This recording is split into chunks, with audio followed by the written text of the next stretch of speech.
c'est Mélie sans Mélo et comme vous pouvez vous en douter, pour vous c'est un nouveau jour mais pour moi c'est toujours le même, hein, j'enchaîne.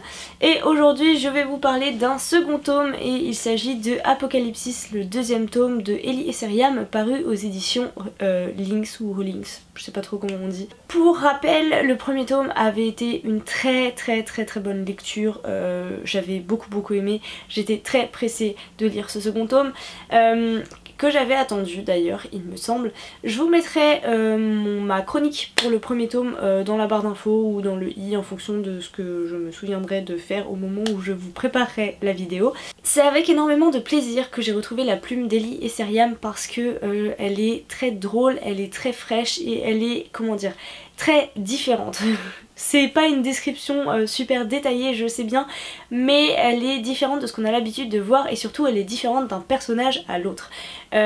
Quand on rentre dans ce deuxième tome, on a déjà rencontré 3 des cavaliers de l'Apocalypse et donc nous allons rencontrer le quatrième dans un quatrième tome, donc la première partie du volume 2, et dans la fin en fait c'est la réunion et puis la lutte et puis et ben tout simplement l'apocalypse. Alors ce nouveau cavalier que j'ai découvert dans le tome 4, j'ai eu un peu de mal, hein. Je vous dis que j'ai retrouvé avec beaucoup de plaisir la plume d'Ellie Esseriam, mais j'ai eu vraiment du mal à rentrer dans ce tome-ci en tout cas, parce que la narration est très différente de celle qu'on a eue pour les autres personnages. Là on est plus sur une espèce de rédaction de lettres sous forme de souvenirs en fait. Je pensais que ce serait juste le début mais c'est vraiment sur tout ce volume là. On a une rédaction de souvenirs qui s'adresse à des différents comment dire, au même personnage à différents moments de sa vie, puisqu'en fait ce personnage a le pouvoir très complexe de maîtriser le temps et donc de pouvoir faire des allers-retours dans le passé, de se parler à lui-même pour changer le cours des choses. Et en fait il existe des milliers de versions possibles de ce personnage et des milliers de versions possibles tout simplement de l'histoire. Ce même personnage démultiplié dans ses multiples présents va se rencontrer lui-même pour essayer de changer les choses et donc de... Alors est-ce qu'on peut dire sauver l'humanité? Non, plutôt de permettre aux cavaliers de l'Apocalypse d'accomplir l'Apocalypse tout simplement. Donc il y a beaucoup de sauts entre passé et présent, entre différents âges du personnage. C'est d'un coup peut-être un peu brouillon à comprendre, mais on s'y habitue et on s'y fait, et comme d'habitude il y a une petite touche d'humour. Ce personnage est extrêmement touchant, je l'ai beaucoup apprécié. Donc voilà, même si c'est brouillon, finalement c'est très bien adapté au personnage puisque ça va avec le fait que sa vie en soi, son esprit est brouillé par le fait qu'il soit tout le temps démultiplié, cloné on va dire. Donc voilà, c'est pour ça je pense que c'est un peu brouillon et comme d'habitude c'est très bien fait. Autre chose que j'aime beaucoup et que j'avais déjà relevé dans le premier tome, c'est ces liens qu'il y a entre tous les personnages de cette histoire.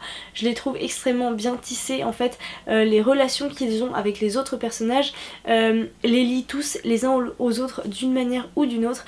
C'est vraiment chouette, j'ai beaucoup aimé au cours de ma lecture faire ces liens. Alors j'ai pas fait sur une feuille de papier mais j'aurais pu, ça m'aurait beaucoup plu d'ailleurs.